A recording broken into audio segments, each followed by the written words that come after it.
Hi குட்டீஸ், எல்லோரும் எப்படி இருக்கீங்க? நல்லா இருக்கீங்களா? ஸ்ரீ நீவி கதை களத்துக்கு உங்களை அன்புடன் வரவேற்கிறேன். இன்றைக்கி நம்ம வீடியோவில் வந்து என்ன கதை பார்க்க போகிறோம் அப்படின்னு பார்த்தீங்கன்னா, அக்பர் பீர்பால் பற்றிய கதைகளை தான் நம்ம இந்த வீடியோவில் பார்க்க போகிறோம் குட்டீஸ். அதாவது பீர்பால் அக்பர் இருவருடைய கதைகளை நம்ம பார்த்துக்கிட்டு இருக்கோம். இன்றைக்கி நம்ம என்ன தலைப்பில் கதைகள் பார்க்க போகிறோம் அப்படின்னு பார்த்தீங்கன்னா, அறிவுக்கு பொருத்தமில்லாத கேள்வி அப்படிங்கிற தலைப்பில் தான் நம்ம கதையை பார்க்க போகிறோம். ஏதாவது சம்மந்தம் இல்லாத கேள்விகளை அக்பர் சக்கரவர்த்தி கேட்டு பீர்பாலை உண்டு இல்லை என்று பண்ணிவிடுவார். பீர்பாலும் மிகவும் பொறுமையுடன் பதிலளிப்பார். ஒரு நாள் என்ன ஆயிடுச்சுன்னா, பீர்பால் அக்பர் சக்கரவர்த்தியிடம் தாம் ஒரு கேள்வி கேட்க விரும்புவதாகவும் அதற்கு சக்கரவர்த்தி பதில் அளிக்க வேண்டும் என்றும் கேட்டுக்கொண்டார்.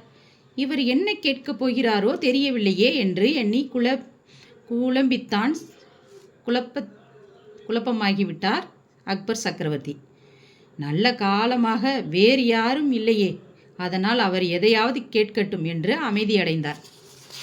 ஆஹா, எப்போதுமே பீர்பால்கிட்ட நம்ம தான் கேள்வி கேட்போம். இன்றைக்கி வந்து பீர்பால் நம்மக்கிட்ட கேள்வி கேட்குறாரு, நம்ம என்ன பண்ண போகிறோம் தெரியலையே அப்படின்னு சொல்லிட்டு அக்பர் யோசிச்சுக்கிட்டு இருக்காரு. அரசே, மேற்கு தெற்கு வடக்கு என்ற திசைகள் இருக்கும்போதும் சூரியன் இந்த திசைகளை எல்லாம் விட்டு தினந்தோறும் கிழக்கு திசையிலேயே உதயமாகிறதே, ஏன் மற்ற திசைகளில் உதயமாவதில்லை என்று கேட்டார். இவ்விதம் பீர்பால் கேட்பார் என்று எதிர்பார்க்கவில்லை. அதனால் அவருடைய முகம் கொஞ்சம் சுருங்கித்தான் போயிற்று. வேறு எவ்வளவோ கேள்விகள் இருக்கும்போது இது போன்ற ஒரு கேள்வியை கேட்டு நம்மை மடக்குகிறாரே என்று எண்ணிய சக்கரவர்த்தி கொஞ்சம் ஆத்திரமுடன் கேட்டார். இது கேள்வியா? இது முட்டாள்தனமான கேள்வி அல்லவா?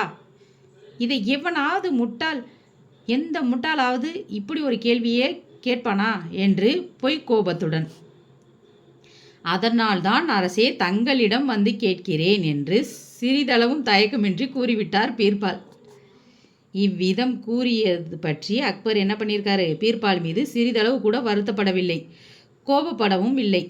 காரணம் என்னன்னா, இவர் இவ்விதம் கேட்ட ஒரு கேள்விக்காக, அதாவது சூரியன் ஏன் கிழக்கு திசை நீங்களாக மற்ற திசைகளில் உதிக்கவில்லை என்று கேட்பதற்கு நமக்கு இவ்வளவு ஆத்திரம் வருகிறதே, இவரிடம் நாம் இதுவரை எத்தனை கேள்விகளை முட்டாள்தனமாக கேட்டிருப்போம்.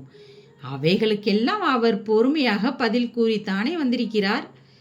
இவ்விதம் இருக்க நம்மால் இந்த ஒரு கேள்விக்கு பதிலளிக்க முடியவில்லை. கோபப்படுவதில் பொருளே இல்லை. எவ்வளவு பொறுமையுடன் சிரித்து பேசி பதிலளித்து நம்முடைய மனதிற்கு அமைதியை ஏற்படுத்தினார் என்று எண்ணியவராக இருந்தார். பின்னர் மௌனம் கலைந்து பீர்பாலின் பொறுமையான பதிலுக்காக பாராட்டவும் செய்தார். சரி, எப்படியோ நாம் இந்த ஒரு கேள்வியை கேட்க போய் இவ்விதம் எண்ணியாவது பார்த்தாரே என்று எண்ணி பீர்பால் மகிழ்ச்சி அடைந்தார். அதாவது அக்பர் எப்போ பார்த்தாலும் பீர்பால்கிட்ட ஏதாவது ஒரு சம்மந்தமே இல்லாத ஒரு கேள்விகளை கேட்டுகிட்டே இருப்பார். அதற்கும் பீர்பால் சளைக்காமல் தன்னுடைய புத்திசாலித்தனமான அறிவால் அதாவது அக்பர் சந்தோஷப்படுற அளவுக்கு ஒரு பதிலை எப்போவுமே அவர் கொடுப்பாரு. அதை இவர் இன்றைக்கி கேட்ட கேள்வியிலேருந்து அக்பருக்கு இந்த விஷயத்தை அவர் புரிய வச்சார். அப்போ பீர்பாலுடைய புத்திசாலித்தனம் தான் எல்லா இடத்துலையுமே வெற்றி பெற்றது. இந்த கதை உங்களுக்கு பிடிச்சிருந்தா லைக் பண்ணுங்கள், ஷேர் பண்ணுங்கள், சப்ஸ்கிரைப் பண்ணுங்கள். பாய் குட்டீஸ்.